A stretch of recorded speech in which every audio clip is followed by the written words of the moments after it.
Vamos dar início às nossas correções, começando pelo tema organização administrativa, beleza? Vamos fazer questões da banca CESP. A banca atualmente denomina-se Banca Sebrasp. Vamos lá, vem comigo. Primeira questão diz o seguinte, ó. No que concerne a organização administrativa, julgue o próximo item. A Secretaria da Receita Federal, então está falando Secretaria da Receita Federal, e a Procuradoria-Geral da Fazenda Nacional, está falando da PGFN, são órgãos, então já está falando que são centros de competências não dotados de personalidade jurídica, integrantes da administração pública federal indireta. Bom, primeiro a gente tem que entender o que ele quer dizer com isso daqui. Dentro da administração pública, a gente vai encontrar a administração pública, a gente vai encontrar a estrutura da administração direta e a estrutura da administração indireta. Até aqui, beleza? Quando ele fala da administração direta, ele está se referindo a quem? À União, aos estados, ao Distrito Federal e aos municípios, que vão atuar através dos poderes legislativo, poder executivo, poder judiciário. O que a gente tem aqui? Os três poderes são denominados órgãos. As entidades são denominadas entidades políticas. Já na administração indireta, a gente vai encontrar autarquias, fundações públicas, empresas públicas e sociedade de economia mista, denominadas entidades administrativas. Então a gente vai encontrar entidades na administração direta e entidades na administração indireta. Algumas pessoas acreditam que só haveria órgãos na estrutura de administração direta, por causa dos poderes legislativo, executivo e judiciário. Entretanto, existem também órgãos na estrutura da administração indireta. Então, por exemplo, se eu estiver falando aqui de uma autarquia federal, INSS, lá dentro tem presidência, diretoria, coordenação. Se eu estiver falando da Fiocruz, por exemplo, uma fundação pública federal, mesma estrutura, presidência, diretorias, assim como acontece na Caixa Econômica Federal, que é uma empresa pública, e a Petrobras, que é uma sociedade de economia mista. Beleza? Então eu tenho todos esses órgãos compondo a estrutura de cada uma dessas entidades. Quando ele se refere à Secretaria da Receita Federal, ele está falando aqui do Poder Executivo, está dentro lá da estrutura do Ministério da Economia. E tem também a estrutura da Procuradoria-Geral da Fazenda Nacional, que são os advogados da União dentro da estrutura da Procuradoria. Então nós temos aqui a seguinte estrutura, ó, a administração direta e a administração indireta. Essas entidades, elas não estão subordinadas, repare que eu coloquei lado a lado. Elas possuem um elo de ligação, mas não é de subordinação. Só que a questão nem está falando disso aqui. A questão quer saber o seguinte: onde está localizado a Secretaria da Fazenda Nacional, da Receita Federal, e a Procuradoria-Geral da Fazenda Nacional? Se eu conhecesse a estrutura, eu ia falar que estão dentro da administração direta federal. Por quê? São órgãos integrantes da estrutura do Poder Executivo da entidade União, integrante, portanto, da administração direta, pertencente à administração pública do primeiro setor. Então, nessa questão aí, o item está errado, justamente porque eles pertencem à estrutura da administração direta e não à estrutura da administração indireta. Beleza? Questão de número 2. Julgue os itens a seguir acerca da organização administrativa. Item 1. As autarquias são dotadas de autoadministração e, por isso, não se submetem a controle da administração pública. Bom, estava indo bem, né? As autarquias, por serem entidades, são pessoas jurídicas dotadas de personalidade jurídica, então possuem capacidade de autoadministração. Onde ficou o problema aqui da questão? O problema está justamente na parte final do dispositivo, onde diz assim, por isso não se submetem ao controle da administração pública. Por que está errado? Pelo seguinte, ó, a administração pública direta, ela, quando cria uma entidade da administração indireta, seja ela uma autarquia, fundação pública, empresa pública e sociedade de economia mista, elas ficam vinculadas. Então essa entidade aqui cria essa outra, fazendo com que ela fique vinculada. Que tipo de controle essas entidades sofrem dessas entidades aqui? É o controle finalístico. Por que é um controle finalístico? Porque não existe hierarquia. Se não tem hierarquia, não há subordinação. Então, o nome do controle que a administração direta exerce sobre a administração indireta é justamente o controle finalístico. No âmbito federal, esses controles finalísticos sobre cada uma dessas entidades é realizada pelo Poder Executivo através dos ministérios. Então, por isso que lá no Decreto-Lei 200/1967, existe lá o conceito de controle finalístico, que é o controle que o Ministério faz sobre as entidades de administração indireta, chamado de supervisão ministerial. Então, supervisão ministerial é gênero, a espécie é controle finalístico. Então, controle finalístico é uma espécie de supervisão ministerial, pois é realizado por um ministério. Então, nesse momento, a administração direta exerce um controle finalístico sobre essa entidade de administração indireta. Então, o item 1 está incorreto porque está dizendo que não sofre qualquer controle. Beleza? Item 2. Uma agência executiva. Opa, está falando de agência executiva. Já sei que a agência executiva é considerada uma espécie de autarquia especial, assim como a agência reguladora. A diferença é que a agência reguladora, ela já nasce especial com a lei. A agência executiva, na verdade, é uma autarquia ou uma fundação de direito público que se qualifica mediante contrato de gestão. Então, o que a gente tem aqui? Ó, a agência executiva nada mais é do que uma autarquia que, para aumentar a autonomia gerencial, orçamentária e financeira, ela se qualificou com um contrato de gestão.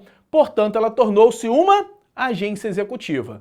Então, ela já não é criada como agência executiva, ela se qualifica como agência executiva. Diferentemente da agência reguladora, que ela já é criada, ou seja, desde a sua formação, como uma autarquia em regime especial. Então, o item 2 está certinho, tá ok? Item 3. As empresas públicas possuem privilégios próprios da administração pública, tais como impenhorabilidade dos bens e a imunidade tributária. Errado, tá ok? Regra geral, as empresas públicas se submetem a regras de direito privado. Onde está escrito isso? Lá na Constituição Federal, no artigo 173, parágrafo 1º, inciso 2, combinado com parágrafo 2º da Constituição Federal de 88.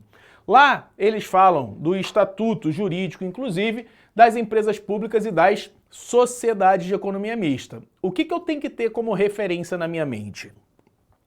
Uma empresa pública, por ser de direito privado e se assemelhar e ter as mesmas obrigações e direitos das pessoas jurídicas de direito privado do seu segmento, significa dizer que ela não tem imunidade tributária, ela paga seus impostos. Significa dizer que os seus bens são privados, então, portanto, podem ser objetos de penhora.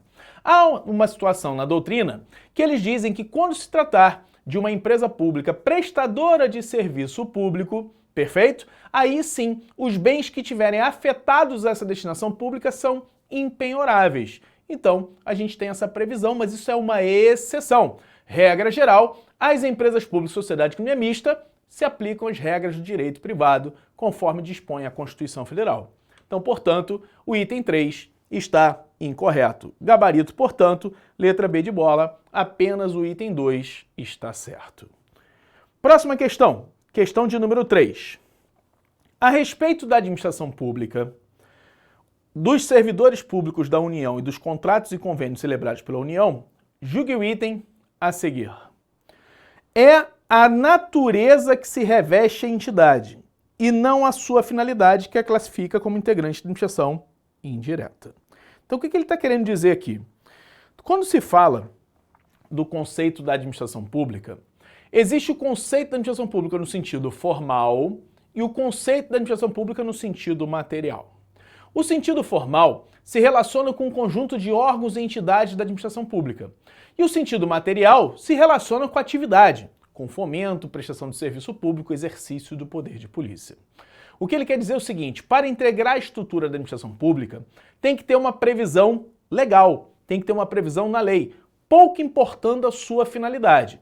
Então, se a lei determina o que é administração pública, esse conceito é formal e não um conceito material. Ou seja, eu não vou identificar o que é administração pública pela atividade que é desempenhada, mas sim porque a lei diz quem é administração pública. Lá no artigo 5º do Decreto-Lei 200/67, ele fala exatamente quais são as entidades integrantes da administração indireta: autarquias, fundações públicas, empresas públicas e sociedade de economia mista. Porque você pode observar que existem empresas privadas que desempenham serviços públicos e não integram a estrutura da administração pública. Então você tem, por exemplo, os hospitais particulares, escolas particulares, prestam esses serviços públicos, mas não são integrantes da administração pública. Logo, no direito brasileiro, o critério formal de administração pública é o adotado pela doutrina brasileira. Então, se você não sabia dessa informação, vale a pena você anotar, vale a pena você guardar que a doutrina brasileira segue o conceito do critério formal. Então, o critério formal da administração pública é aquilo que a lei determina que é administração pública. Então, a lei determinou que integra a estrutura da administração pública os órgãos da administração direta e as entidades da administração indireta: autarquias, fundações públicas, empresas públicas e sociedade de economia mista. Então, portanto, a questão de número 3 está correto, porque a natureza que se reveste à entidade que determina se é ou não administração pública, independentemente de sua finalidade. Portanto, o gabarito está correto. Próxima questão, questão de número 4. Determinado órgão público firmou contrato administrativo com uma empresa de reconhecida especialização no mercado para a prestação de serviço de treinamento de pessoal de natureza singular aos seus servidores. Durante a execução do contrato, a empresa descumpriu uma das cláusulas contratuais. A administração pública, então, aplicou multa por inexecução parcial do acordado. E, insatisfeita, a empresa impetrou mandado de segurança no Poder Judiciário em face do ato administrativo que aplicara a penalidade sem prévia oitiva. Considerando essa situação hipotética, julgue o item que se segue. Aí ele faz uma pergunta, tá ok? Órgão público é ente descentralizado de administração indireta. Pronto, já criou uma confusão absurda, né? Quando ele fala órgão público, quais são os conceitos de órgão público que a gente conhece? Eu posso chamar órgão público de serviço, eu posso chamar órgão público de unidade de atuação, eu posso chamar o órgão público de centro de competência. Então eu posso dar qualquer uma dessas denominações. A única coisa que tem que vir acompanhada qualquer essa denominação é que ele não tem personalidade jurídica. Então essa característica aqui não pode faltar. Então quando ele diz assim, órgão público é o ente descentralizado da administração indireta que possui personalidade jurídica de direito público, já está errado. Por quê? Chamá-lo de ente até pode. Essa palavra descentralizado pode até te induzir a um pensamento seguinte: Prado, descentralização não é sempre entre pessoas? Sim. Então, órgão público não é pessoa. Perfeito. Órgão público não é pessoa. Órgão público é uma unidade de atuação sem personalidade jurídica. Só que é possível eu falar e usar a expressão descentralizar para tirar do centro. Então, isso não vai ser suficiente. O que torna a questão efetivamente errada é que ele disse que possui personalidade jurídica e órgão público não possui personalidade jurídica. Órgão público é um centro de competência despersonalizado, uma unidade de atuação despersonalizada, então nunca vai ter personalidade jurídica. É bem verdade que o órgão público pode até ter capacidade processual. Órgãos independentes e autônomos quanto à sua posição estatal podem possuir capacidade processual, mas nunca personalidade jurídica. Então, o fato dele estar figurando num processo não quer dizer que ele tenha personalidade jurídica, beleza? Então, o gabarito da questão de número 4 está errado, justamente porque órgão não possui personalidade jurídica. Questão de número 5. Acerca dos sistemas administrativos da administração pública e da organização administrativa do Estado, Julgue o item a seguir. Em sentido estrito, a administração pública compreende os órgãos administrativos e governamentais que desempenham as funções administrativa e política. Estava indo bem. Quando ele fala assim, ó, em sentido estrito, a administração pública compreende órgãos administrativos que desempenham função administrativa, estaria certo. Quando ele fala da função governamental e da função política, torna o item errado. Por quê? Porque a administração pública, no sentido estrito ou no sentido restrito, se relaciona apenas à função administrativa de todos os órgãos. Já ela, no sentido amplo, a administração pública no sentido amplo, engloba a função legislativa, função administrativa ou executiva, função judicial e a função política. Então ele confundiu o conceito do sentido estrito com o sentido amplo. Nesse caso aqui é o conceito do sentido amplo e não o conceito do sentido estrito. Portanto, o item está errado. Beleza? Próxima questão, de número 6. Diz o seguinte, ó. Entidade dotada de personalidade jurídica própria do município de Barra dos Coqueiros, Sergipe, caracterizada por serviço autônomo. Pronto. Falou essa expressão serviço autônomo, eu naturalmente já vou atribuir à autarquia. Criado por lei com patrimônio e receita próprios, destinado a executar atividades típicas da administração. Opa! A atividade típica da administração só pode ser feita por uma autarquia. Então, gabarito aqui, letra A. Prado, quando que a autarquia vai se confundir com a fundação? Nesse momento aqui, ó. Toda fundação pública é chamada de patrimônio personificado. Patrimônio personificado ou patrimônio personalizado. E o serviço autônomo pode ser chamado como? De serviço personificado ou serviço personalizado. Então, cuidado para vocês não confundirem. Autarquia é serviço autônomo ou serviço personificado ou serviço personalizado. Quando eu quiser falar de fundação, patrimônio personificado, patrimônio personalizado. Então, uma das formas de eu distinguir o que é uma autarquia de uma fundação é falando se ela é um serviço ou se é um patrimônio. Se é um serviço com personalidade jurídica, autarquia. Se é um patrimônio com personalidade jurídica, fundação pública. Portanto, o gabarito da questão de número 6 é letra A. Molezinha essa, né? Onde você encontra isso aqui? Lá no artigo 5º, inciso 1 do Decreto-Lei 200/67, tá ok? Lá está o conceito de autarquia. Próxima questão, questão de número 7. No que se refere a serviços públicos, organizações sociais, sociedade civil de interesse público e controle da administração pública, julgue o item que se segue. Serviços sociais autônomos, tá ok? Então, serviço social autônomo. São pessoas jurídicas de direito privado, beleza? Com ou sem fim econômico? Opa! São sem fim econômico. Criadas por lei para desempenhar certas atividades integrantes de administração pública indireta. Opa! Outro erro. Então, se eu não pegasse no primeiro, eu ia pegar no segundo. Olha aqui. Quais são as entidades integrantes da administração indireta? Autarquia, fundação, empresa pública e sociedade de economia mista. Essas entidades aqui são consideradas a administração pública do primeiro setor. Quando eu falo do segundo setor da administração pública, eu estou falando das pessoas jurídicas de direito privado com fins lucrativos. Eu estou falando das concessionárias, permissionárias e autorizatárias.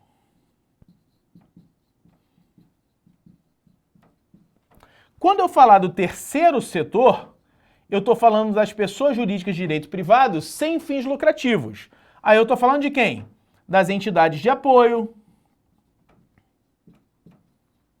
Estou falando do terceiro setor, né? Do serviço social autônomo, das organizações não governamentais, das OCIPs, né? Do Sistema S, SESC, SESI, SEBRAE, SENAI. Então estão lá no terceiro setor.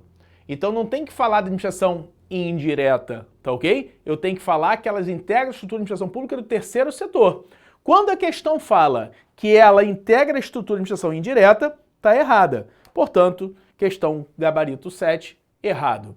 Olha as características que a gente tem aqui, ó. São principais características de serviços sociais autônomos. São aquelas que colaboram com o poder público, são direito privado, e ela vai desempenhar alguma atividade de serviço público de utilidade pública.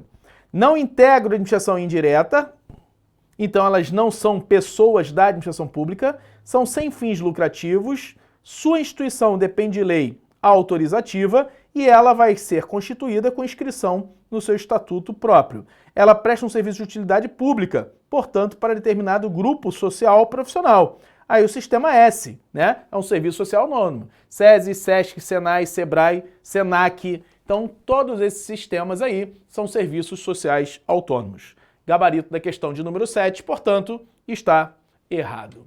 Tranquilo até aí? Molezinha, né? Vamos para a questão de número 8? Vamos lá. Questão de número 8. Julgue o item que se segue a respeito do Estado brasileiro e de sua organização.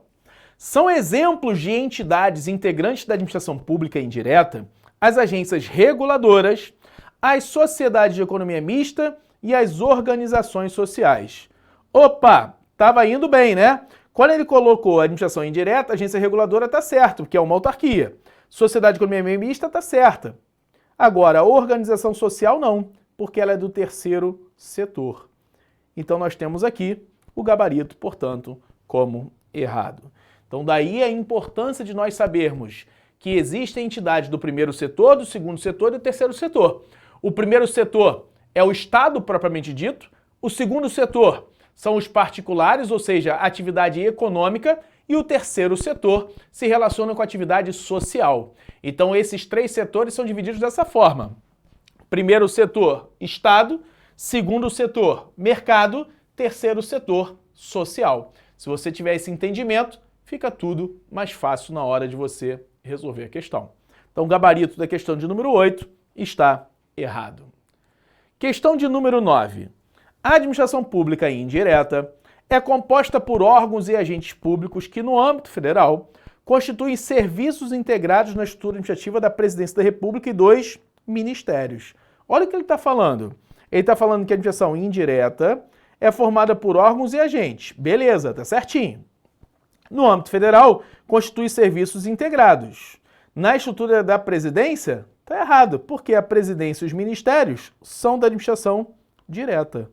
Então ele confundiu o conceito da indireta com a administração direta. Portanto, questão 9 está errada. Questão de número 10. A administração indireta inclui a sociedade de economia mista cujos agentes são. Nessa questão ele quer saber o seguinte: o agente da empresa pública e da sociedade de economia mista são regidos pela CLT. Então eles são empregados públicos. Vamos analisar as opções? Vamos lá. Opção A. Empregados públicos regidos pela CLT, beleza, e sujeitos às normas constitucionais relativas ao concurso público. Ou seja, eles submetem a concurso público, tá certo. E a vedação de acumulação remunerada, também tá certo. Então o concurso público está lá no artigo 37, inciso 2 da Constituição, e a vedação de acumulação, inclusive para a administração indireta, está no artigo 37, inciso 17 da Constituição. Então, letra A, logo de cara, já é a resposta. Gabarito, letra A. Por que não pode ser a B? Porque a parte final está errada, porque se submete às normas constitucionais. Por que não pode ser a C? A C fala empregados regidos pela CLT, está certa. Sujeitos a normas constitucionais relativas ao concurso, mas não à vedação. Errado. Tanto a concurso quanto a vedação. E digo mais, se submete ao controle do Tribunal de Contas, tá ok? Tribunal de Contas. Então, mais uma informação. Letra D. Os servidores públicos estatutários sujeitos a normas constitucionais, está errada, porque estatutário somente pessoa jurídica de direito público, então ele vai estar dentro da estrutura de administração direta de suas autarquias e fundações, não podendo ser a empresa pública sociedade de economia mista. Mesmo motivo, a letra E está errada. Questão 10, portanto, gabarito letra A. Questão de número 11. Com relação à distinção entre empresa pública e sociedade de economia mista, assinale a opção correta. Ele quer saber o que diferencia uma empresa pública de uma sociedade de economia mista. De cara, a gente já tem que saber que esses conceitos são encontrados atualmente no artigo 3º da Lei 13.303 de 2016 e a Sociedade de Economia Mista está no artigo 4º da mesma lei, tá ok? 13.303 de 2016. Então a gente já tem que saber onde está o conceito. Letra A. Empresa pública é uma entidade privada criada por lei com a finalidade de realizar um serviço público. Já vou parar por aqui, que ela é uma entidade de direito privado, não é uma entidade privada, e ela não é criada por lei. Então já vou parar por aqui, tá? Letra B. Empresa pública possui personalidade jurídica e direito público. Errado, é direito privado. Não preciso nem continuar. Na empresa pública, o capital é exclusivo das pessoas jurídicas de direito público. Tá certo? Na sociedade de economia mista, o poder público detém a maioria das ações com direito a voto, mas pode haver participação privada no capital. Bom, a princípio essa daí, na letra C. Só vou chamar a atenção que a Lei 13.303 de 2016, ela trouxe novos conceitos para empresa pública e sociedade de economia mista. Antes, elas estavam conceituadas no Decreto-Lei 200/67, no artigo 5º, incisos 2 e 3. Com o advento do Estatuto Jurídico das Empresas Públicas e Sociedade de Economia Mista, ou seja, da Lei 13.303 de 2016, eles trouxeram o conceito de empresa pública e sociedade de economia mista. E aí eu chamo a atenção que é possível outras entidades da administração pública, ainda que sejam de direito privado, exemplo, empresa pública e sociedade de economia mista, formar o capital de uma empresa pública. Então ela é da administração pública, mas admite capital de pessoa de direito privado integrante da administração pública, não pode o particular. Então dá uma lida nos artigos 3º e 4º da Lei 13.303, só para clarear mais um pouquinho e você não ficar com dúvida nesse conceito. Beleza? Vamos lá, vem comigo. Seguindo. Questão de número 12. Diz o seguinte, a questão de número 12. Acerca da administração direta e indireta, centralizada e descentralizada, assinale a opção correta. Letra A. A descentralização consiste na repartição de competências exclusivamente entre órgãos da administração pública. Quando ele fala repartição de competências entre órgãos, ele está falando do fenômeno da desconcentração. Então ele pega o conceito da desconcentração e chama de descentralização. Está errado. Letra B. O ente central da administração direta exerce simultaneamente a titularidade e execução do serviço público. Então ele está falando o seguinte, ó, a União, por exemplo, quando está através do Ministério da Economia desempenhando uma função, ele está exercendo a titularidade e também está executando o serviço público. Quando ele bota assim, o item está certo, que isso daqui é a estrutura da administração direta. Então, por isso que ele chama de ente central, que é ele que possui a competência centralizadora. Quando ele cria uma outra entidade, ocorre a descentralização. Então, letra B já é a resposta. Por que não pode ser a letra C? Diferentemente da descentralização administrativa, a descentralização política pressupõe uma relação de subordinação entre os entes integrantes. Já acabou por aqui. A descentralização política é justamente a atribuição da Constituição Federal para cada um dos entes dentro da sua competência. Então, se você observar, a União tem a competência taxativa, o município tem a competência local, o Estado é a competência remanescente e residual e o Distrito Federal, ora tem competência de Estado, ora tem competência de município na mesma pessoa. O Distrito Federal e o município são entidades anômalas, tá ok? Já a União e os estados são entidades simétricas. Então, por isso, está incorreta a letra C de casa. Letra D.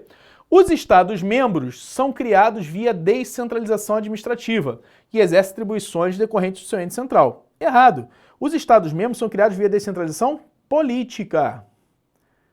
Justamente o que ele está falando aqui, ó, da competência estadual, que está na Constituição Federal. E letra E. O conceito de administração direta restringe-se ao poder executivo. Errado.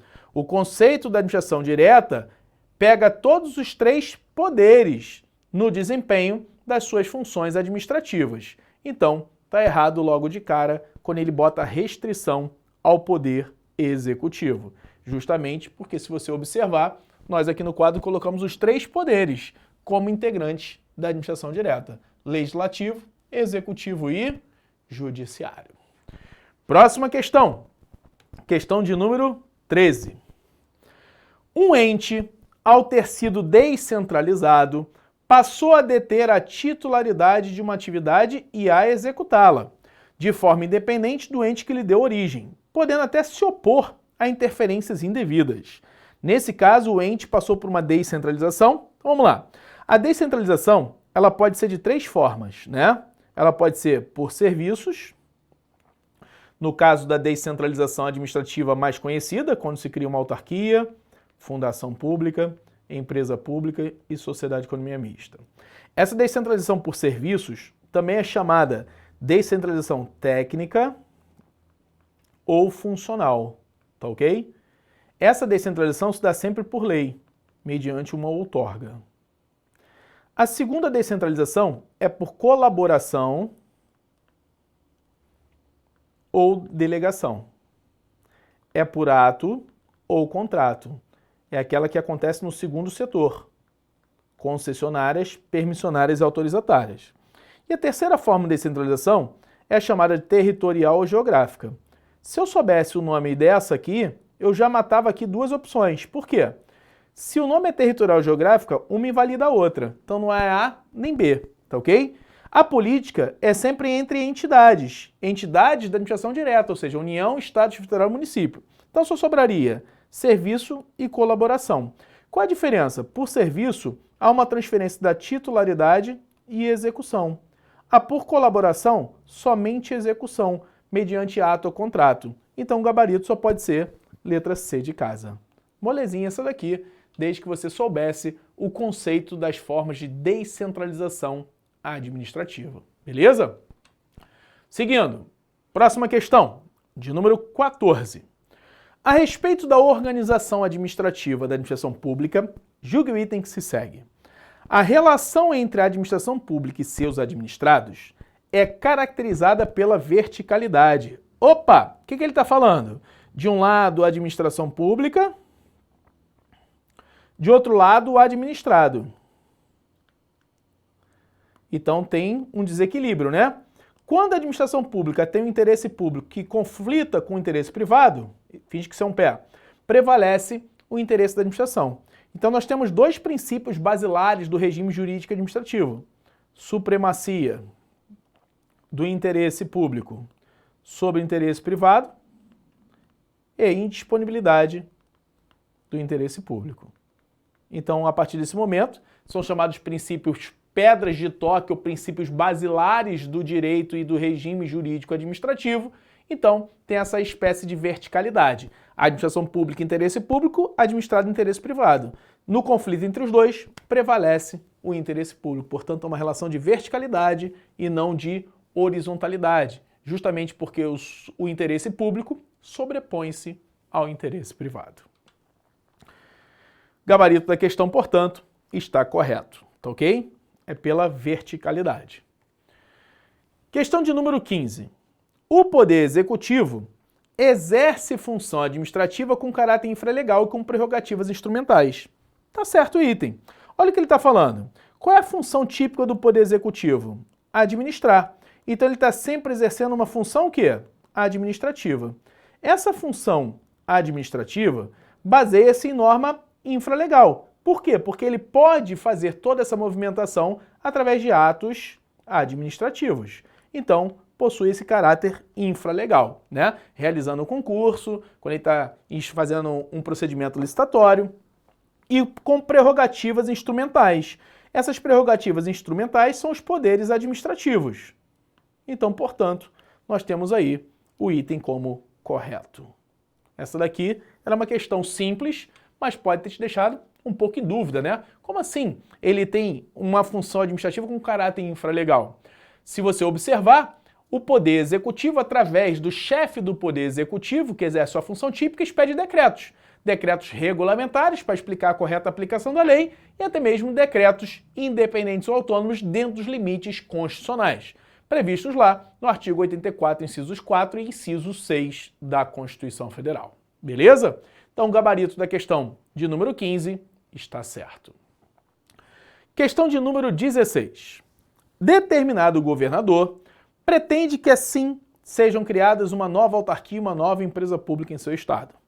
Nessa situação serão necessárias. Bom, a gente já sabe que a Constituição Federal, lá no artigo 37, inciso 21, fala que as autarquias são criadas por lei específica e as empresas públicas são autorizadas por lei específica, devendo o seu estatuto jurídico ser levado a registro no órgão competente, seja através de uma junta comercial, seja através de outra situação que ele vai desempenhar a função. Então, olha só, o estatuto dela, que é o seu ato constitutivo ou outro diferente, tem que ser registrado no órgão competente. Aí é criada a entidade, pois a lei específica apenas autoriza.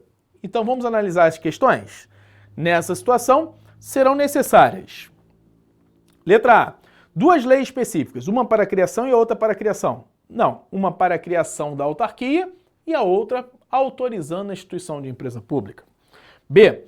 Uma lei específica para a criação da autarquia, beleza, e outra para a autorização da instituição da empresa pública. Tá certo. Então, já posso marcar letra B de bola como resposta. Letra C, por que não pode ser? Uma lei específica para a criação de empresa pública já está errado, né? Porque a empresa pública não é criada por lei, ela é apenas autorizada. Por que não é D? Autorizações legais na norma legal acerca da nova organização de administração pública estadual, não havendo necessidade de criação nenhuma das entidades ser feita por lei. Maluquice, as autarquias são criadas por lei. Então esse item é absurdo. E letra E, 2 leis específicas. Uma autorizando a criação da empresa pública, legal, e outra para autorizar a criação de autarquia. Errado, porque ela já é criada direta pela lei específica. Então a única questão, a única opção possível na 16 é letra B de bola. Questão de número 17.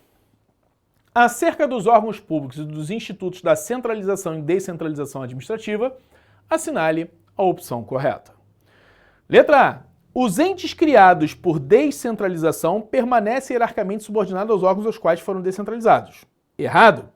Não há que se falar em hierarquia na descentralização administrativa, pois elas ficam vinculadas. Letra B.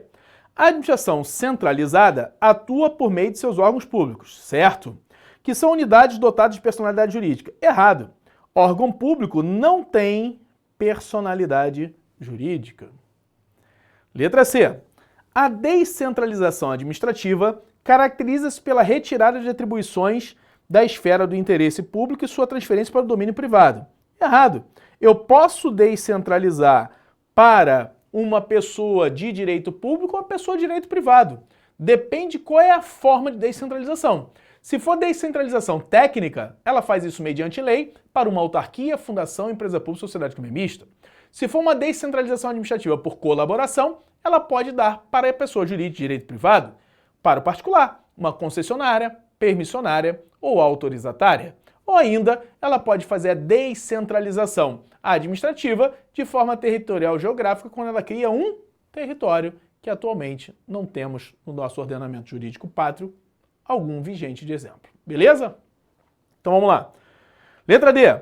A criação e extinção de órgãos públicos deve observar a exigência de lei ou decreto específico. A formalização das criações é por lei, tá ok? O que ele pode fazer é ou reorganizar a administração sem aumento de despesa mediante ato, mas é por lei. Então só sobrou a letra E. A descentralização política ocorre quando o ente descentralizado exerce atribuições próprias que não decorrem do ente central. Sim, a Constituição Federal determinou a competência da União, dos estados, do Distrito Federal e dos municípios. Então, nesse momento, tem uma descentralização política. A partir do momento que eles criam outras entidades, aí sim é descentralização administrativa que partiu do ente central. Questão 17, gabarito letra E. Perfeita resposta. Tranquilo? Próxima questão, de número 18. É admitida a criação de autarquia por iniciativa de deputado federal, desde que este encaminhe o respectivo projeto à lei da Câmara dos Deputados e que a matéria verse estritamente sobre a criação da entidade. Alguns de vocês podem ter se equivocado, mas o item está errado pela parte da iniciativa. A iniciativa é do chefe do Poder Executivo. O que é chefe do Poder Executivo, Prado? significa dizer que é do presidente, governador, prefeito. Lá no artigo 61, parágrafo 1º da Constituição Federal, fala da competência privativa do presidente da República. E lá está escrito que para ele criar ministérios e entes da administração pública é necessária a iniciativa dele privativa mediante lei. Então, portanto, o gabarito está errado, pois não pode o deputado fazer essa iniciativa. Até porque não pode o Poder Legislativo aumentar a despesa para o Poder Executivo. Então, ele não tem como fazer isso daí, beleza? Então, gabarito da questão de número 18 está errado. Questão de número 19. A distribuição de competências a órgãos subalternos despersonalizados, como Secretaria-Geral, é modalidade de descentralização de poder. Errado. É exemplo de desconcentração do poder. Por quê? Se ele está falando que é despersonalizado, então a distribuição de competências de órgão despersonalizado é desconcentração administrativa, pois tem relação de subordinação, portanto tem hierarquia. Inclusive, o tipo de controle que é exercido na desconcentração é o controle hierárquico e não controle finalístico. Beleza? Então o gabarito da questão 19 está errado, porque ele diz que o nome é descentralização e não é desconcentração. E a questão de número 20, chegamos aí à última questão. A criação de empresa pública é um exemplo de descentralização de poder realizado por meio de atos de direito privado, ainda que a instituição de empresa pública dependa de autorização legislativa. Tá certo. Por quê? Ele está falando o seguinte, ó, a criação de empresa pública é um exemplo de descentralização. Beleza. Poder realizado por meio de atos de direito privado. Quais são os atos de direito privado? A lei específica autoriza a instituição, beleza? Então ele autoriza a criação. Depois eu tenho que levar o ato constitutivo a registro. Esse ato constitutivo no registro, seja uma junta comercial ou qualquer outro órgão competente, é de direito privado. Beleza? Então por isso que o item está certinho. Então questão 20, gabarito está certo. Tranquilo? Chegamos ao final das nossas 20 questões de correção sobre o tema organização administrativa, exclusivamente sob o entendimento da banca Sebrasp, CESP UNB. Então anota essas dicas, fica ligado e a gente encerra a nossa aula por aqui. Grande abraço, até a próxima. Fui!